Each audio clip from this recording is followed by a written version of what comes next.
नमस्कार दोस्तों, मैं हूं सौरभ शर्मा। आप देख रहे हैं भारत 24। दो शख्स ऐस मेरे साथ मौजूद हैं। उनके लिए यही कहना चाहूंगा, जैस्मीन सी खुशबू, जैसा है साया, दो दिलों का रिश्ता उन्होंने खुद ही बनाया। हाँ, क्या बात है, आपने लिखा खुद? जी। Very nice. जय बाजी, आपसे कहना चाहूंगा कि पंजाबी इंडस्ट्री बदल रही है और जो बदनाम की कहानी है, जो कॉन्सेप्ट है, क्या वो बदलते सिनेमा का एक हिस्सा है?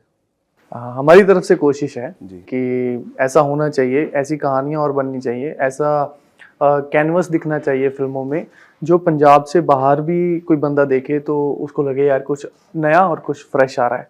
जैसे आपने बताया कि ट्रेलर बहुत अच्छा लगा सब लोगों को और ट्रेलर का रिस्पांस बहुत अच्छा है और आप दिल्ली रहते हैं और अगर आपको अच्छा लग रहा है तो इट मीन्स कि जो हम करना चाह रहे थे वो शायद हम उसमें सक्सेसफुल हुए हैं और उसका रिजल्ट जो है 28 को ही पता चलेगा। तो जैस्मीन, आपको भी लगता है कि बदलते ट्रेंड का बदलता एक हिस्सा है बदनाम? बिल्कुल, बदलते ट्रेंड की जो कोशिश है उसका एक हिस्सा है, पर कोई भी कोशिश तभी सफल होती है जब ऑडियंस एक्सेप्ट करे और उसे प्यार दे। तो इसीलिए बस मेहनत लग रही है। अच्छा जैस्मीन, जैसे आपने बताया कि इस फिल्म को करते हुए आपने कहीं ना कहीं एक चीज़ रेड की, क्योंकि ये एक कहानी का हिस्सा थी अल्कोहल। और क्या जब ऐसी कहानियां जब आप आती हैं और आप उसको निभा रहे होते हैं, कहानी ऐसी होती है, थोड़ा इमोशनल भी होते हैं क्योंकि बहुत सारी चीज़ें रिकॉल होती हैं। हाँ, ऑफ कोर्स आर्टिस्ट का तो काम ही है इमोशन, कोई इमोशन जब मैं when I portray that emotion, मेरे दिमाग में कहीं ना कहीं कोई इंसिडेंट जिसने वो इमोशन की मेमोरी जगाई होगी मेरे दिमाग में, वो हमेशा प्ले होती ही है। So yes, it does affect. अच्छा जय भाई, शांत और एंग्री मैन के पीछे जय कितने शांत हैं, या रियल लाइफ में भी कोई बीट्स बजती रहती है पीछे बैकग्राउंड में? नहीं, मैं मेरे को लग रहा है मैं शांत ही हूँ।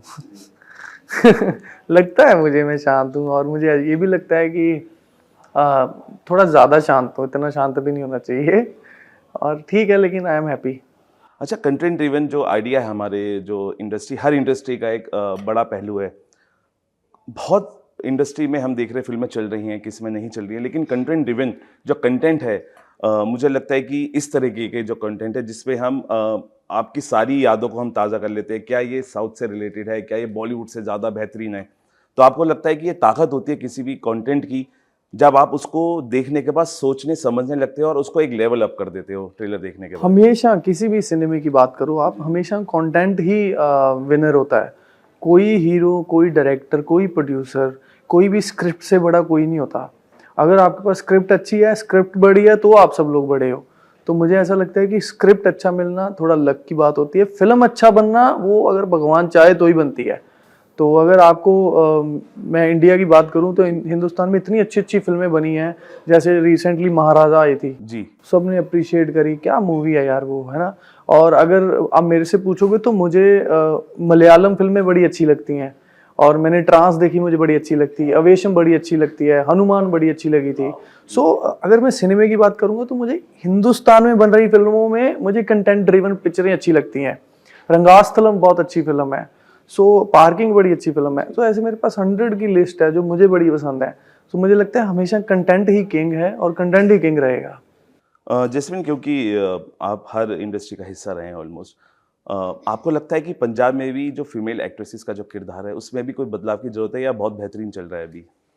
Not just Punjab, I feel everywhere, क्योंकि मुझे लगता है शायद डिजिट्स रेसिप्रोकेट नहीं होते इसलिए लोग डरते हैं with more of female oriented cinema. But मुझे लगता है ट्रेंड बदल रहा है, अब there is lot of content coming. जैसे last year Bibi Rajni did really well, है ना, Godday Godday Chaa was hit. then there are then I watched Neeru Bajwa's Kali Jota. These were all women centric films and they did very well. So now it's changing, but it's changing क्योंकि इन औरतों ने हिम्मत करी है, इन्होंने they have tried it, and they have succeeded it. तो वैसे ही हम सबको आगे हिम्मत करनी पड़ेगी, फाइट करना पड़ेगा, that do not just treat us like eye candies, give us the validation and the space that we deserve. सो वो हमारी अपनी फाइट है, बट वो सिर्फ रीजनल में नहीं, I think it's everywhere. We have to work harder to prove ourselves and get a validation. अच्छा, क्योंकि हाल ही में आपने ऐसी कौन सी फिल्म देखी जिसको आपको लगा कि ये इसका कंटेंट बहुत अच्छा है? मैंने 2 रातों पहले मिसेस देखी। व्हाट अ ब्यूटिफुल राइटिंग, बहुत beautiful writing, it's coming from somebody's heart straight, मतलब बहुत, ये हम हर घर में देखते हैं, यही ट्रीटमेंट है, ऐसा ही होता है, पर इसके पीछे the pain, the suffering, the sacrifices a woman goes through, unfortunately कहीं ना कहीं हमारे सैक्रिफाइसेस को ग्लोरीफाई किया जाता है, जिस वजह से हमारी जनरेशंस को लगता है यस एज अ गर्ल मेरा यही काम है। मेरी दादी को, मेरी नानी को, या जैसे उस फिल्म में तो उनको वो बैटल लड़ना पड़ेगा कि no this is not my place, है ना, क्योंकि उनकी सास ने वो चीज़ नॉर्मलाइज करी, इसीलिए उनके घर में वो चीज़ नॉर्मल थी। अगर हमारी अगर मैं इस जनरेशन से नॉर्मलाइज करना शुरू करती हूँ, आगे की generation girls in my family will not be like that. So I am just in awe of that film, it's such a beautiful script. भाजी बहुत सारी फिल्में, अगर हम पंजाबी इंडस्ट्री की बात करें, कॉमेडी हमने बहुत देखा है और बेहतरीन एक्शन आप लेके भी आ रहे हैं, लेकिन आपको लगता है कि ये दोनों जो जॉनर है ये बहुत लिमिटेशन है इसकी, या ये ऑडियंस की डिमांड है? कौन सी वाली जॉनर की? ये कॉमेडी और एक्शन जो। नहीं, मुझे लगता है कॉमेडी जॉनर लिमिटेड है, ये तो सबको क्लियर है, क्योंकि जैसे ही लैंग्वेज चेंज होगी वो पंचेस खराब हो जाएंगे, है ना उनके। तो लेकिन वो क्या है कि जो ऑडियंस है वो जो देखना चाहती है वही कंटेंट बनाया जाता है, लेकिन हमें ऑडियंस को कुछ ट्राई करके दिखाना तो होगा ही जो अच्छा हो। तो फिर मुझे लगता है कि हमारे पंजाब की ऑडियंस ऐसी है कि वो पुष्पा भी देखती है, महाराजा भी देखती है, वो पंजाबी फिल्में भी देखती है, रजनी भी देखती है, कली जोटा भी देखती है। तो ऐसा तो है नहीं ना कि सिर्फ एक ही चीज़ की, एक ही तरह की फिल्में हिट हो रही हैं, और भी बड़ी तरह की फिल्में हिट हो रही हैं। सो जस्ट एक अच्छी फिल्म बनाने की वेट होती है कि एक अच्छी फिल्म बनाओ, audience always they are always waiting कि यार अच्छी फिल्म दिखाओ हमें। आप दोनों से एक सवाल, क्योंकि क्या आपको लगता है एक्टर्स को सोशल मीडिया पे भी बहुत ज़्यादा जज करने लगे हैं लोग? Do you feel that Neesham? Privacy कहीं ना कहीं हाँ ओवर एक्सपोजर है, बट उसके लिए किसी और को जिम्मेदार नहीं ठहराया जा सकता, क्योंकि बहुत बार हम ही वो लोग हैं जो एक्सपोजर, वो स्नीक पीक दे रहे हैं, ठीक है, फिर उससे अच्छा होता है तो वी इंजॉय इट, कुछ बुरा होता है तो we want to cry about it, but हम खुद ही अपने आप को उस पब्लिक स्पेस में रखते हैं। आपका क्या मानना है पाजी? बिल्कुल सही बात है, लेकिन मेरे को ऐसा लगता है कि यार लोग ना उनको इंटरेस्ट है कि वो आपकी ज़िंदगी के बारे में जाने। तो पहले तो जो जानना चाहते हैं उनकी वैल्यू करना चाहिए, लेकिन जहाँ पे अच्छा होता है वहाँ थोड़ा बुरा भी होता है। कुछ लोग होते हैं कि वो, उनको लगता है कि यार हमें व्यूज़ मिलेंगे, हम अगर फॉर एग्जांपल अगर एक बंदा किसी जगह पे गया है और वापस आया है, तो वो हो सकता है जाने का कहीं और का शॉट लगा दें, आने का कहीं और लगा दें। सो वो जो बैड या कह लो कि गलत यूज़ कर लेते हैं, वो गलत बात है। लेकिन हाँ, लोगों का इंटरेस्ट है, और अभी भी बहुत सारे ऐसे आर्टिस्ट हैं जो सोशल मीडिया पे नहीं है, है ना, आज के टाइम पे। जैसे मैंने अभी थोड़ा टाइम पहले मैंने एक बहुत ही अच्छे एक्टर्स की इंटरव्यू सुना, तो उन्होंने बोला कि हमारे वक्त पे तो ये सब होता ही नहीं था, और जो सपोज करो कि अगर 2 एक्टर की बनती नहीं है, उसको 10 साल लग जाते थे लोगों तक पहुंचने में बात को, तो ये तो आज नहीं बनती तो सुबह पता चल जाता है। तो इसके फायदे नुकसान दोनों ही हैं। विद द टाइम, अगर टाइम की बात करूं तो टाइम के अकॉर्डिंग ये अच्छी बात है, लेकिन अगर आप टाइम से सोचो कि यार पुराने टाइम में ये बात थी तो वहाँ पे रिस्पेक्ट ज़्यादा थी, वहाँ पे ये नहीं पता चलता था हॉलीवुड की कौन सी फिल्म बॉलीवुड में बन गई है, या सॉरी बॉलीवुड नहीं, सिनेमा में बन गई है, क्योंकि वो उस लोगों की वहाँ तक रीच नहीं थी। लेकिन आज के टाइम पे ये सब कुछ पता होने की वजह से लोग इंटेलिजेंट भी हो गए हैं। तो इंटेलिजेंट होना अच्छी बात है, क्योंकि लोगों को समझ आएगी तो ही ग्रोथ होगी तो सिनेमा अच्छा बनेगा। एक आखिरी 2 सवाल जैस्मिन, क्योंकि जिस तरीके से, क्योंकि आप बहुत कंटेंट मेकर हैं और बहुत एंटरटेन करते हैं अपनी फिल्मी किरदारों के साथ साथ खुद भी अपने रियल किरदार से, लेकिन जिस तरीके की बात कर कॉन्टेक्स्ट जिस तरह से आ रहा है अभी, यूट्यूबर्स ला रहे हैं, वो कहीं ना कहीं अभी हर्ट किया है हम लोगों को, जिस तरीके से भाषा की मर्यादा पे हम गए हैं। आपको लगता है कि यस, अगर कोई भी इस तरीके के कंटेंट आता है यूट्यूब पे, चाहे उसकी मर्यादा में प्लीज़ रह के उस चीज़ को बनाया जाए? I completely agree that there should be some boundaries, but इसी सिक्के का दूसरा पहलू ये भी है कि इतना easily content available है कि वो कुछ मशहूर नाम है इसीलिए स्क्रूटिनी हो गया, और इतना ज़्यादा आई एम श्योर जो कुछ लोग जो इतने पॉपुलर नहीं है वो भी ऐसा ही कंटेंट प्रोड्यूस कर रहे हैं, राइट, और जो उन्हें उसे कंज्यूम करना चाहते हैं वो बहुत अच्छे से कंज्यूम भी कर रहे हैं। So yes, there should be some boundaries, क्योंकि at the end of the day मैं किसी को गलत नहीं बोल रही हूँ, कोई गलत नहीं है।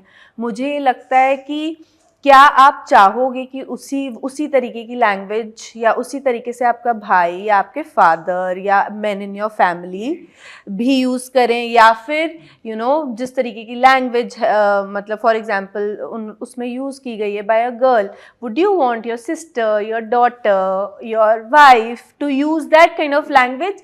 And that is also okay, personal choice, they want to use it, but will you be comfortable? Will you be comfortable? Will I be fine? कल को मेरी छोटी बहनें हैं, है ना, मेरी चाची की डॉटर्स है, कजन्स हैं, मैं उनको हमेशा बोलती हूँ learn a skill, develop a skill, skill सारी जिंदगी रहेगा, तुम ग्रो करोगे। पर कल को वो ऐसा कंटेंट देती है, बोलते हैं दीदी they just talk like this and they are popular, हमें उनको लगता है कि ये कूल है, हम भी यही कर लेते हैं। So that is where I say कि थोड़ी बाउंड्री रखो, so that we are not creating something जिससे कल हमको ही रिग्रेट हो। पाजी आप क्या मानते हैं इसको, बिकॉज आपने भी खबरें देखी होंगी, यूट्यूब पे मर्यादा पे संयम रखना चाहिए, मर्यादा रखनी चाहिए कंटेंट? 100% रखना चाहिए। और मुझे लगता है कि जिस चीज़ की आप बात कर रहे हो ऑलरेडी मेरे को लग रहा है वो पेड है, वो फ्री नहीं है, वो आपको पैसे दे के देखते हो आप लोग, है ना। तो मैं इट मीन्स कि जिसने वो बनाया उसने ये इस चीज़ का ख्याल रखा, पहले उसके पैसे इसलिए लगाए उसने। लेकिन चॉइस हम लोगों की है कि हमने क्या देखना, वो भी है और भी बड़ा कुछ है इंटरनेट पे, लेकिन सबकी चॉइस अपनी अपनी है। और मेक श्योर कि आप जो कंटेंट क्रिएटर्स हैं, जो मेक श्योर कि उनके parents they should be proud of you. And जब भी आप अपना कुछ भी बना रहे हो, अगर आपके घर वाले देख के खुश हो रहे हैं तो अच्छी बात है। अगर देखने वाले खुश हो रहे हैं, उनके घर वाले उनके साथ बैठ के देख रहे हैं, तो फिर और अच्छी बात है। ठीक है, तो exactly, to each its own. तो इट्स अ चॉइस। और how excited are you for India Pakistan match अभी आ रहा है, because we all are excited. और मुझे वेरी वेरी एक्साइटेड, और बिल्कुल हमारी टीम हमेशा अपना बेस्ट देती है, जीत हार जो भी हो, we love them and we are praying for them. पाजी कितने एक्साइटेड है? I am very much excited, क्योंकि मुझे ऐसा लगता है यार, प्लेयर्स जो होते हैं ना, स्पोर्ट्समैन का काम, कर्म और धर्म एक होता है कि मेहनत करना जी। और जीतना और नहीं जीतना वो कई बार किस्मत की बात होती है, कई बार नहीं, हमेशा ही किस्मत की बात होती है। So I wish team India good luck and I hope they will win. और हमारी तरफ से भी आप दोनों को गुड लक। और बदनाम आ रही है 28 तारीख को लेकर जाता है, तो ये कहना चाहूँगा, बदनाम कहकर जिसने ठुकराया, आज वही नाम सबसे ऊंचा पाया। इंसाफ की लड़ाई अधूरी नहीं, जो सच्चा है वो मजबूर नहीं, बदनाम सिर्फ नाम नहीं, एक कहानी है सलाम नहीं। अरे वाह। और मैं ये कहना चाहूँगा सबको कि आप जाइए 28 तारीख को, बहुत अच्छी कहानी है, एक ऐसी कहानी है जो आपको रिलेट भी करेगी, एंटरटेन भी करेगी। जैस्मीन की खुशबू उसमें आप फील करेंगे, और जय का जो साया है, जो उन्होंने अपनी मेहनत दी है, उसको भी आप पर्दे पे देखेंगे। और जब देखेंगे तो तालियों की जो कड़कड़ाहट है वो गूंजेगी। और हम यही चाहते हैं कि सीटियाँ बजे, तालियाँ बजे और बदनाम अपना नाम करके चला जाए। फिलहाल अभी के लिए इतना ही। आप बने रहिए भारत 24 के साथ।